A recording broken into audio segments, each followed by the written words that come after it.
5 ওয়াক্তের নামাজের পরে এই আমলটা যদি কারোর কাছে আইসা যায়, আল্লাহ তাদের দুনিয়ায় 5 লাইনে, পরকালে 2 লাইনে, 7 লাইনে আল্লাহ তাদের লাভবান বানিয়ে দিবেন।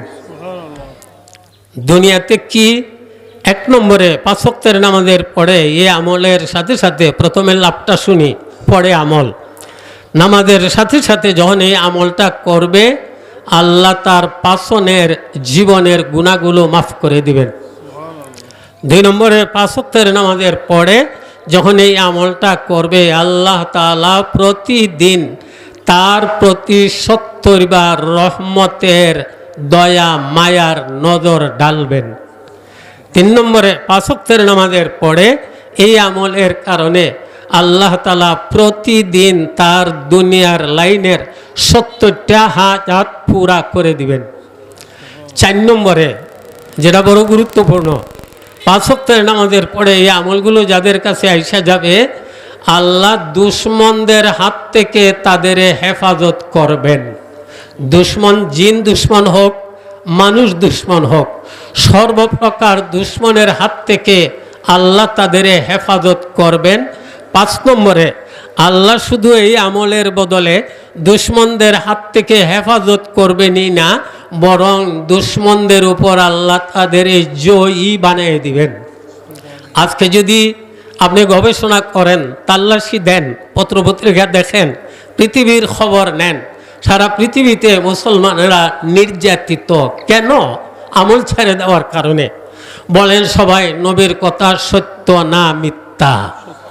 আল্লাহর নবী বলে গেছেন 5 নম্বরে লাভ, 5 ওয়াক্তের নামাজের পরে এই আমলগুলো কাউরের কাছে যদি আইসা যায়, আল্লাহ তাআলা দুশমনদের উপরে শুধু দুশমনের হাত থেকে হেফাজত করবেন এই না, বরং দুশমনদের উপর আল্লাহ তাদের জয়ী বানিয়ে দিবেন। 6 নম্বরে পরকালে আল্লাহ তাকে তাদের হাজিরাতুল কুদুস নামক আল্লাহ তাআলার একটা বিশেষ মহল আছে, ওখানে তাদের জায়গা দিবেন। 7 নম্বরে এই আমলওয়ালাদের পরকালে আল্লাহ তাআলা জান্নাতুল ফেরদাউসের মেহমান বানিয়ে দিবেন। আপনারা বলেন 5 ওয়াক্তের নামাজের পরে আমি আমল বলছি, আমল করাতে কি বুঝলেন? লাভ না খাস্তা। নেকি তো নেকি, পরকালে বেহেশত, আর দুনিয়াতে আপনি বুক পোড়ায়ে চলতে পারেন, কোনো দুশমন আমার কোনো ক্ষতি করতে পারবে না। বরং এই আমলের বদলে আমরা কিছু কথা কিতাব থেকে পাইয়া, আমল করে পরীক্ষা করে ফল পাইয়া জাতির সামনে বলি, যাতে মানুষের একটু আগ্রহ আসে। যদি আপনার কাছে আমল আইসা যায়, আল্লাহ তাআলা জিন দুশমন মানুষ দুশমনের হাত থেকে হেফাজত করবেন, বরং তাদের উপরে আল্লাহ আপনাকে জয়ী বানিয়ে দিবেন। এখন আসুন আমল কি? 1 নম্বরে সূরাতুল ফাতিহা আসেনি আপনাদের এলাকায়? আলহামদুলিল্লাহ, সূরা নবীর কথা, সূরাতুল ফাতিহা শিফাউন লিকুল্লি দা। আলহামদুলিল্লাহ, সূরাখানা হইল সর্বরোগের ঔষধ। নবী সত্য, নবীর কথা সত্য, আপনি আমল করে দেখেন। আবু সাঈদ খুদরি রাদিয়াল্লাহু তাআলা আনহু একটা গ্রামের কিনারে দিয়ে যাইতেছেন, দেখা যায় গ্রামের মধ্যে হাই হুল্লার আওয়াজ। যাইয়া দেখেন একটা বিষধারী সাপ কামড় দিছে, বেটা বেহুশ মরণাপন্ন। আবু সাঈদ খুদরি রাদিয়াল্লাহু তাআলা আনহু তার মাথায় আঙ্গুল রেখে সূরাতুল ফাতিহা আলহামদুলিল্লাহ সূরা পড়ে ফু দিলেন, দম করলেন, দেখা যায় মাথায় লইরা উঠছে। বুকের মধ্যে আঙ্গুল রেখে আলহামদুলিল্লাহ সূরা পড়ে ফু দিলেন, দেখা যায় বুকেও লড়া দিছে। আঁঠুর মধ্যে আঙ্গুল রেখে আলহামদুলিল্লাহ সূরা পড়ে ফু দিলেন, আঁঠুও লড়া দিছে। পায়ের আঙ্গুলে আঙ্গুল রেখে আলহামদুলিল্লাহ সূরা পড়ে ফু দিলেন, পায়েও লড়া দিছে। দেখা যায় আল্লাহ তাআলা তার হুশ ফিরাইয়া দিছেন। সে একটু আগে যেন ছিল মরা, আল্লাহ তারে পুরাভাবে হুশ ফিরাইয়া দিয়া লোকটা সোজা দাঁড়িয়ে গেছে। মেরে মোহতারম, যদি আমাদের কথা বলি, যেটা পরীক্ষিত 2012 সনে আমরা ভারতের দিল্লি থেকে মহারাষ্ট্রের দিকে আমাদের সফর, রেলওয়ে 28 ঘন্টার রাস্তা। ওই দেশের রেলওয়ের ডাব্বাগুলো থাকে 6 সিটা। আমরা বাংলাদেশি 3 জন, ভারতের শিখেরা 3 জন। একটা শিখ সিটের মধ্যে পড়ে আছে, মরণাপন্ন, কথাবার্তা নাই, বেহুশ, কেউ হাত টিপে, কেউ মাথা টিপে, কেউ ফাও টিপে। তো আমরা জিজ্ঞেস করলাম কি ব্যাপার, তারা বলতেছে তার পেশাব পায়খানা বন্ধ হয়ে গেছে, ডাক্তার বলছে বাঁচার কোনো উপায় নাই, সে মারাই যাবে, আমরা তাকে বাড়ি নিয়ে যাইতেছি আপনদের যাতে দেখে, মরা ছাড়ার কোনো গতি নাই। আমাদের এক সাথী বলতেছে যে আমাদের একটা ফানি পড়া আছে, আপনারা যদি এতিন করেন আর পান করেন হয়তো লাভ হবে। তো তারা বলতেছে আপনারা বাংলাদেশি এই মুসলমানেরা আপনাদের পানি পড়া নিমু না। হে আস্তে আস্তে বলে, হে আস্তে আস্তে বলে, দেখি তাদের পানি পড়াটা দেও, দেখি আল্লাহ আমাকে বাঁচায়নি। আমি উপরের সিটে তারে দেখিয়া, জোয়ান মানুষটা, এই দাড়ি, জোয়ান, বড় স্বাস্থ্য, বড় মায়া লাগলো। বোতলের মধ্যে পানি, আমি 7 বার দুরূদ শরীফ, আপনাদেরও ইজাজতই দেওয়া যাইব, আপনারাও আমল করুন যে 7 বার সূরাতুল ফাতিহা পড়ে দম দিলাম, আবার 7 বার দুরূদ শরীফ, এরপরে তারে দেওয়া হইল পান করো। পান করার সাথে সাথে বলতেছে আমাকে বাথরুমে নিয়ে যাও। বাথরুমে নেওয়া হয়েছে, পেশাব হয়েছে, পায়খানা হয়েছে, আল্লাহ যেন তারে মরণের ঘাট থেকে জিতা করে দিলেন। আওয়াজ দি সবাই বলেন সূরাতুল ফাতিহা, নবীর কথা, শিফাউন লিকুল্লি দা, সর্বরোগের ঔষধ। আপনি সূরাতুল ফাতিহা পড়ার অভ্যাস করতে রাজি আছেননি? পড়বেন কিভাবে? প্রেসক্রিপশন নেন আলিমগণ থেকে, নবীর আমল, নবীর জীবনীতে পাওয়া যায়। 5 ওয়াক্তের নামাজের পরে একবার করে পড়া, আপনি 5 ওয়াক্তের নামাজের পরে একবার করে পড়েন। আরও যদি লাভ শুনেন, সূরাতুল ফাতিহার নজির না আছে তাওরাতে, না আছে জাবুরে, না আছে ইঞ্জিলে, না আছে কোরআনে। আপনি যদি সূরাতুল ফাতিহা একবার পড়েন, মনে রাখেন আপনি যেন আসমানি 4খান কিতাব একবার খতম করলেন।